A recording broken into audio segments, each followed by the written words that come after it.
Aloha, y'all. It is. Just change the settings so you get to see me a little more.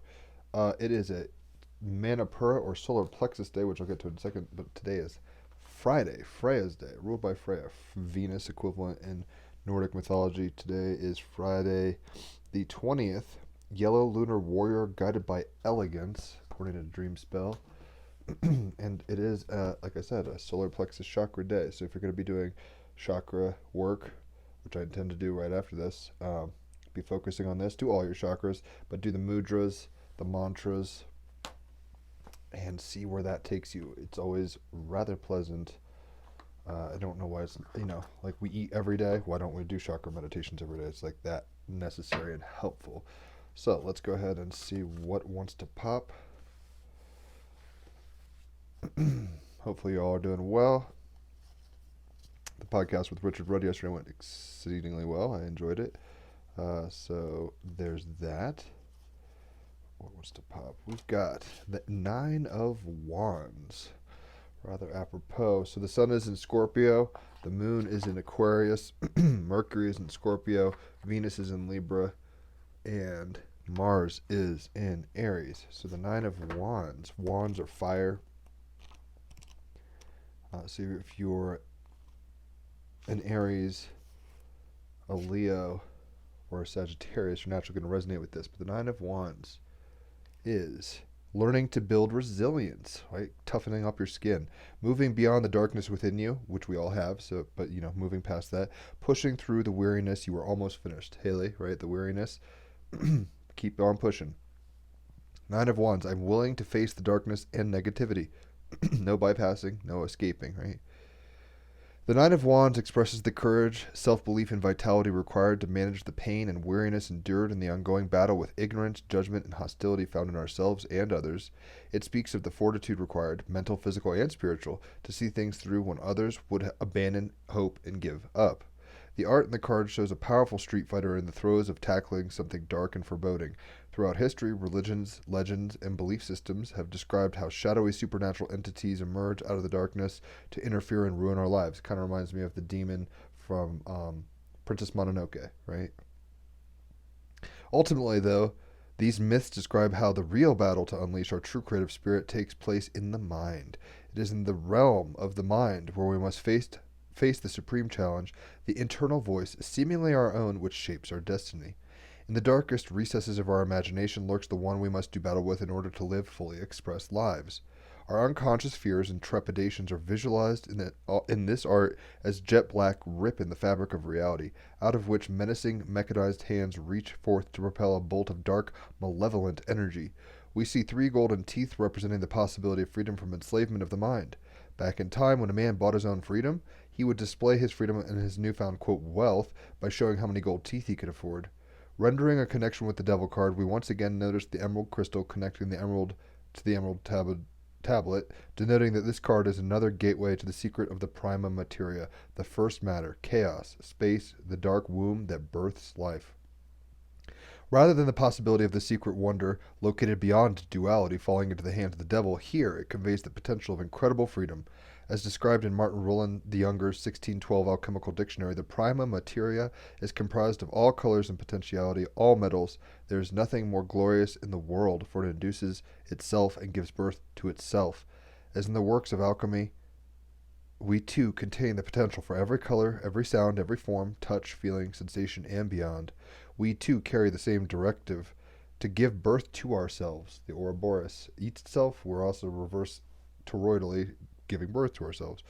Therefore, this card expresses a sign of hope, offering the possibility of being free of the most corrosive and debilitating force which stops us achieving our full potential, the hidden shadow within our minds. Mercury and Sun in Scorpio, the hidden shadow, the darkness. We have to confront that. And with the moon in Aquarius, it's about rising to an intellectual ability to confront it in an aloof manner, not be emotionally entangled. Not only the personal shadow, of course, but the shadow of human consciousness in the world. The treachery, torture, and violence of the collective unconscious that in the past was projected onto the gods and the movement of the stars. No army can equal the destructive force of the human shadow. This greater shadow, the transpersonal, manipulates and sculpts our personal shadows, mixing our own personal misgivings, sorrow, and fears with its own, gathered from the dawn of mankind. We carry an inherited database in response to the burden of existence, spirit manifest in form. The Nine of Wands invites you to seek your own freedom from the shadow interloper by shining the light of awareness. Witness the voice in your head, know it isn't yours, but hand it over to you in the act of birth. Life is the journeying into the world to uncover this voice, making it conscious so that at last the pain and restriction it causes can be dissolved. Recognizing its falseness, tracing its origins, and then with the grace of love, releasing and cleansing yourself of it. Each moment holds that potential. So this is about learning to build resilience, moving beyond the darkness within you, pushing through the weariness. You are almost finished. Very apropos for where I'm at personally in my journey. I imagine all of us are kind of on similar trips, given the astrology and kind of the situation geopolitically, and et cetera, et cetera. So, what are we going to get today? We've got number 13. It's the clarifier, union. So the irony is in this card, the darkness within you is part in the darkness that's like as above so below. That's real, but it's just as part of much the light. You have a unity, and you're kind of dealing with this in a full spectral way. So it's not terribly surprising that the card called Unity decided to rear her head, or its head. All right, so we've got number 13, union. Keywords: wholeness, marriage, unity, connection, integration, harmony, alignment, and peace. Key phrases: unity and wholeness. Harmony arises when we are in alignment. You have unlimited potential. That's kind of what I was saying. Like, you only lose the potential because of what you're telling yourself, basically, right? The old Georgie in your ear talking that's not even you. You have unlimited potential, a path that marries science and spirituality. Duality creates separation, the marriage of body, mind, and soul. All is connected, complete self-acceptance. Do not dominate or be submissive. At the center is the void, right? The beginning space, the womb of creation, like I was talking about before. You are a temple, worship within, fear and need, cornerstones of dependency. The union card symbolizes unity and wholeness. It represents our relationship with ourself and our relationship with the world around us. It represents the harmony that arises when we are in alignment within and with both the seen and unseen worlds around us. To achieve this centered state is our fifth reason for being. Who am I? What is my purpose? Why am I here? Self-inquiry puts our feet upon the path of wholeness, or to wholeness. It is part of our life quest, and only in asking questions and seeking answers do we become whole. Right? With the moon in Aquarius, it's about asking the right, highest level questions. And especially with Mercury in Scorpio, it's asking questions about our shadow. Scorpio sun, right? It's like, how do we deal with the part of ourselves we refuse to admit exists in ourselves and in others? To achieve the centered state, okay, I said that. So it is a part of our life quest, and only in asking questions and seeking answers do we become whole. It is a journey that manifests in self-discovery. Very Nine of Wands, self-discovery. We come into the world innocent and pure, while in the womb our soul is still as one with all, the source of all, the void, which is what I was talking about earlier, right? The cosmic womb from which all came to be and will return. Our soul remembers that connection. The soul remembers its unlimited potential. It remembers that it is whole and divine. This knowledge and all that we experienced before taking our first breaths in this life resides within our unconscious mind, where it could motivate and guide us if it were not for the fact that from birth we experience a life that is conflicting in every way. As we grow to adulthood, we are taught to define, limit, repress, suppress, and deny. While we can be surrounded by people who support us and tell us that we are capable of anything we set our minds to achieving, we may still limit and restrict our potentiality by embracing labels and definitions. Furthermore, we are born into a race that divides and separates into, quote, tribes. The tribes maintain that they want peace, but thrive and profit more from conflict and war. Two of the largest tribes are science and religion. Many of the people of each tribe hold those of the other tribe in contempt. Science versus religion, right? You've heard the arguments. Science is founded in fact and reality. Religion is more open and expansive forms. Spirituality are founded in myth and make-believe. One is based on logic, analysis, and reason. The other is based on faith, emotion, and imagination. However, and this is very interesting because, like, the scientific moon, Aquarius, is like, yo, I want to figure this out and come to a place where I understand reality and, like, grok it, I can hack it. And then the Scorpio sun and Mercury is like, let's do magic, let's be emotional, let's be receptive and hidden and secret and, mysterious. The other is based on faith, emotion, and imagination. However, if you scratch the surface and look a little closer, both are founded in theory. Both require trust and conviction. Both are loved and defended with the same level of conviction. Both could coexist in harmony. To many of those who follow a scientific path, a belief in God is a sign of mental illness and dysfunction. To many of those who follow a religious path, non-believers follow a path that leads to damnation and eternal suffering. Who is right and who is wrong? The answer is that both tribes are but aspects of a greater whole. Only in embracing both science and spirituality do we find the answers to the larger questions. Spirituality and science are not mutually exclusive. Spirituality founded in science and science that embraces spirituality and the divine offer far greater opportunities to explore and understand the universe and all that dwells within than either standing on its own. Each can and does enhance and expand our perception of the other. The union card represents the bringing together of many aspects of our world that we have been taught to separate from the whole, even the darkness within, right? We're like, oh, that's bad. I don't want to deal with that. It's like we have to confront it and deal with it, and transmute it, and sublimate it. All is connected, as above, so below. The universe in which we dwell is multifaceted and whole. The earth upon which we dwell is multifaceted and whole. All that dwells beside us upon this green and blue earth is multifaceted and whole. We, humanity, are multifaceted and whole, and we have a symbolic relationship with that whole. As the dominant species on the planet, the very health of the whole planet is dependent on our own health and unity as a species, and so we must reconnect and integrate and become one with all once more. The union card symbolizes the marriage of body, mind, and soul, and the recognition and acceptance of our own divinity and connection. We are physical beings who are meant to live in a life that includes and embraces both the physical and the spiritual. We are unique and individual beings, but also part of a greater whole.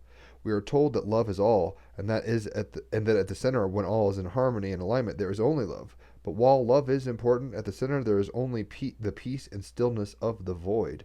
It is in unifying all and experiencing the peace that is born in that moment that we remember what it was like to first dwell in the void and to dwell in the womb. In that place of pure stillness and silence, all is created. The union card in the present position, which is where I'll put it, represents divine union, the marriage of male and female aspects within the self. So inner alchemy, but also Haley, shout out, my divine counterpart, there's aspects of that outside of ourselves too. But masculine and feminine principles residing within all of us and all that will be. So everything has polarity. That's a very hermetic principle. They are aspects of the whole, equal in purpose and function. So the darkness and the light in you is equal, and it's just a matter of like which dog are you feeding.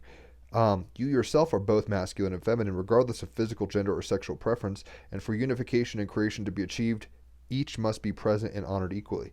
Now it is time to open and embrace the feminine within you without fear, to receive and accept the true and beautiful nature of your physical self, and to allow it to be without shame, judgment, or condemnation. It is time for complete self-acceptance of how you think, feel, believe, perceive, and appear. Now it is time to open and embrace the masculine within you without fear, to be strong and powerful without desire to compete, control, or dominate. Remember how that while the divine masculine may not seek to dominate, it is not submissive. Use logic and reason, but not to the exclusion of emotions and intuition. Embrace the divine feminine by honoring your emotions and allowing them to flow without repression or denial. Accept your thoughts and beliefs as being a reflection of your truth and reality. Love your physical form without condition. Treat it as a temple and worship within. Step into the flow and use your intuition with trust and confidence, and marry it with logic and reason. Be sensitive, be vulnerable, be strong, be compassionate, be kind, be active, be creative, be all, be whole. Very cool card. And I think we're confronting the darkness in us and the things that we've been avoiding. Ultimately, acceptance of this kind of dance leads to the unity, right? The union of opposites, the polarities. Like there's fire and water. There's one person made from this. And I like that little Trinitarian stone Celtic thing at the bottom. So let's go ahead and get other cards, shall we? We've got a Galactic Heritage card to pull. So what wants to pop today? Calling Our Parts Home, number 92, Sirius. So, calling our parts home. What is the home? The union. Calling our parts masculine, feminine, polarity, right? Calling the part we've been repressing and denying and combating home in order to integrate it. Very resonant. 92. Calling our parts home. Sirius timeline, future calling our parts home. 92. When we connect with the future Sirius energy, it acts as a force that nudges us towards the integration of all of our parts, that wholeness, that union, the unity, right? The union card is the whole, calling our parts into union. The shadow and the light. Y'all, you can't make this shit up. The shadow and the light, the aware and the unaware. If you have had a lifetime of deep polarity and struggle, this Sirius energy can provide a profound healing if you allow yourself to embrace all parts of you, even those you don't want to see. Take a quiet moment and visualize the star Sirius.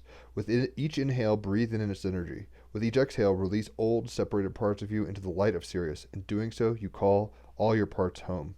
This card accesses energy from the Sirian era after they became an awakened species and transcended to non-physical fifth density state. The Sirians from this era are a great model for humans, showing how physical species can transcend the challenge of being immature, become awakened, transcend physical existence, and then serve as guides for other beings. The Sirians from this era are devoted to serving humans and other species as they too experience planetary awakening. In order for this awakening to happen, individuals and the planetary consciousness as a whole must begin the process of integrating the aspects that would never be allowed to be embraced. The part that you've been denying, the part that you've been running from, right? Bring it into union. Balance thyself. The shadow as well as the light. In that way, this card is a very healing card. If it shows up in your reading, there may be many messages. It could include that a Syrian being is working directly with you to assist your growth, and this being could strongly have the potential of being a future self for you. The strongest message, however, is that it is time for you to begin to embrace the parts of yourself that you've always wished to keep separate, right? Bringing union to the parts of yourself, that even that darkness within that you don't want to admit is there, or you don't want to believe is there. The parts of you you cannot love, that emptiness, the void, the evil, whatever. All of these parts must now be embraced. When they are, your full being will be home. This is the first step on a path towards awakening, right? The union, back to heaven or whatever. Like, what is the heaven? It's the union here. It's not denying and running from the shadow. It's confronting it, dealing with it, being resilient in the process, right? But ultimately coming to a place of union and wholeness by returning to with a better understanding of the situation, in a sense. So let's go ahead and get an animal oracle card. We've got the bison, which is ritual.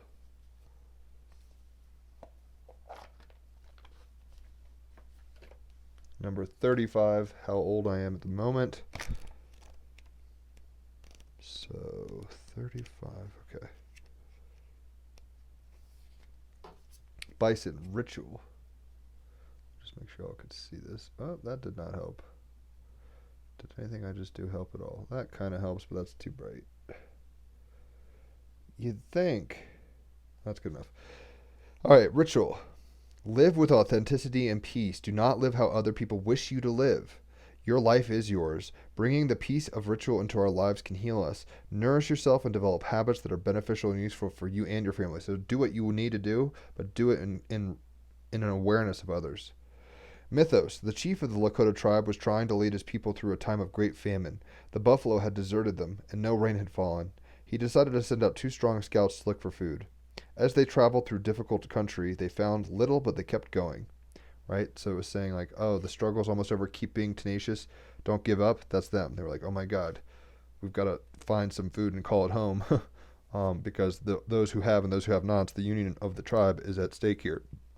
So, as they walked, they saw a lovely woman dressed in shining white upon the horizon.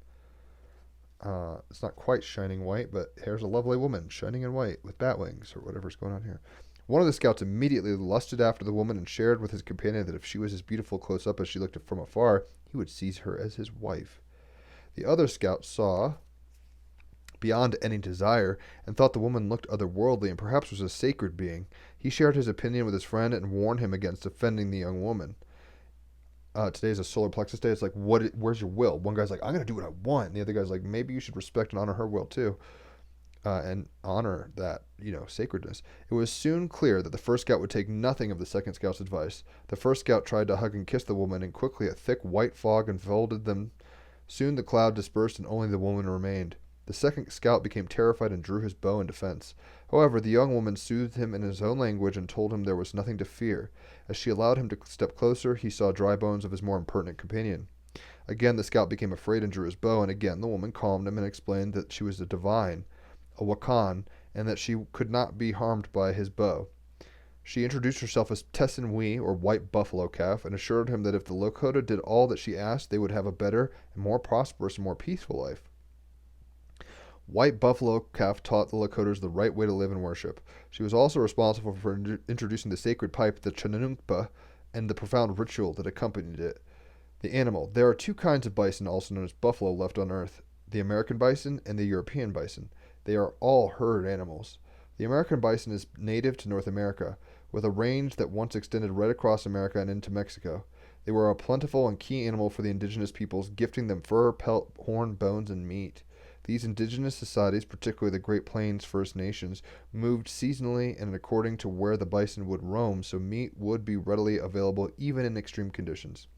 Bison were hunted close to extinction during the 19th and 20th centuries by white settlers. This massive slaughter was most often for pelts, since the bodies were simply left on the plains to rot rather than being used honorably. There is solid evidence that indicates there was a colonial strategy to kill as many bison as possible to inflict ongoing damage to the Indian people who relied so heavily upon these animals. Happily, the bison is making a comeback both in Europe and in the United States, and herds are protected in places such as Yellowstone National Park.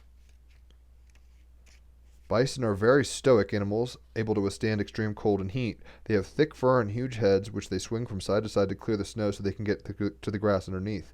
American bison range from 2 meters to 3.5 meters in height. Although they look slow and ungainly, they are not, and they are capable of running at 65 kilometers an hour and jumping 1 meter. Their babies are born with a distinctive red hue in spring and are referred to as red dogs.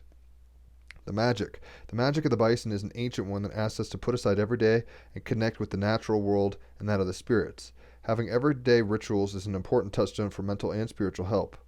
Keeping to good and positive ritual and habits for ourselves is something with which the bison can help us.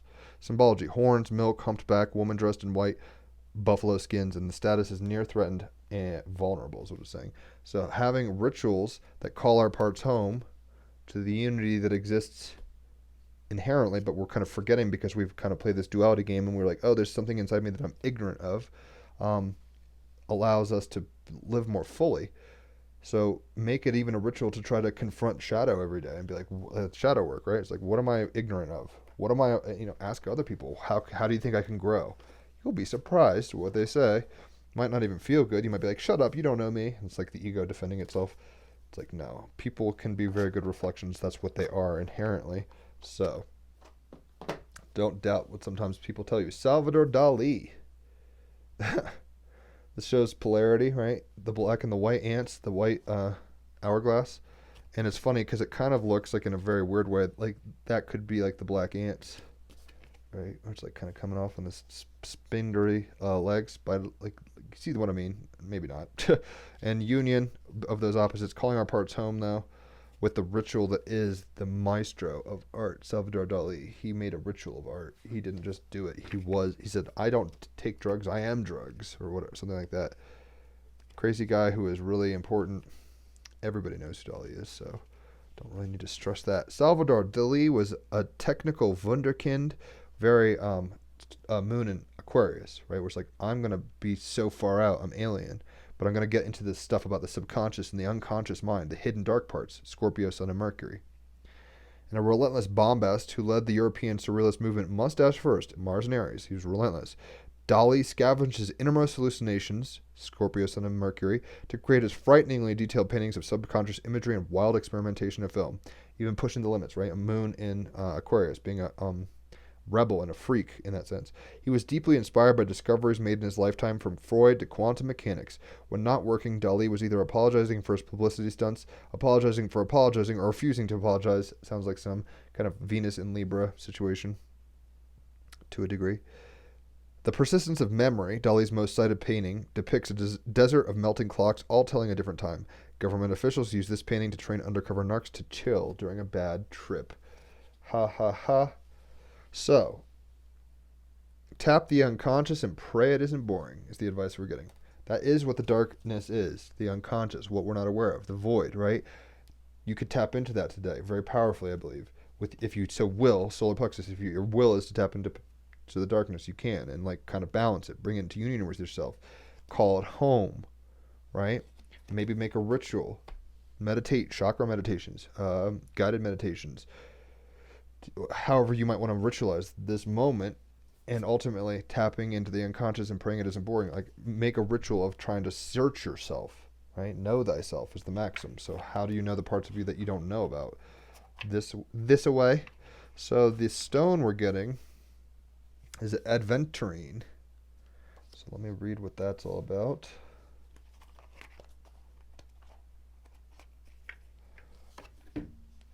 Shimmering adventurine, the good luck stone, is a translucent green quartz containing particles that create a glittery effect called, appropriately, adverescence. Its heart-centered, happy-go-lucky vibes are a reminder that this life on Earth experiment is supposed to be fun. Very Moon in Aquarius. It's like, have fun. It's an experiment. Play around. Who needs it? Melancholic inhabitants of ruts and funks. Anybody with a side hustle. So people who are kind of maybe too intense and brooding. Mercury and Sun in Scorpio. Where to put it? In your pocket on a poker night? Wherever you encounter people, places, and things hell-bent to bring you down to the gutter level. That darkness inside. People, other people, or yourself, wherever this darkness is trying to bring you down, deal with it with adventurine. Or aventurine. No D. Aventurine. When to use it? When you find yourself in a crisis of confidence and it's time to wake up, clean up, and re-up your shine. This says show off your sparkle. Dali was showing off his sparkle. He was a very intense individual, right? Aquarius moon. Intense, Scorpio sun, individual. Moon in Aquarius. So what we need to do is kind of, whenever we're feeling overwhelmed, just know that we're going through the exact lesson we need to be. You have this, and to deal with it, not to avoid it, right? That dealing with it brings balance internally and as well as externally. That's when you call your parts home. That's when you get into a place of power through the ritual of transmutation and balance. Balancing is a ritual, if you want to look at it that way. Salvador Dali is saying, tap into the unconscious and pray it isn't boring, and how you show off your sparkle, how you show off his sparkle by tapping into the unconscious. You own who you are, and you deal with this equal opposite self that you're not sure of, and you find the balance, the union. And you can overcome just about anything. You'd be surprised. Let's go ahead and play some music. Hopefully something cool happens. I'm a little beat. I'm tired. So hopefully my energy level isn't too reflective in my jam. I want to take a nap. But it's not time to sleep yet. So with the Nine of Wands, it's really about tackling the unconscious and persisting with the heart, the fire of the wand, the spirit, and with the union as the clarifier. It's like tackle the parts of yourself with the part, you have a part of yourself that can deal with the other part. Like you're balanced naturally. So come back into that balance.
Native American. Realized maybe the ritual card kind of tapped in here.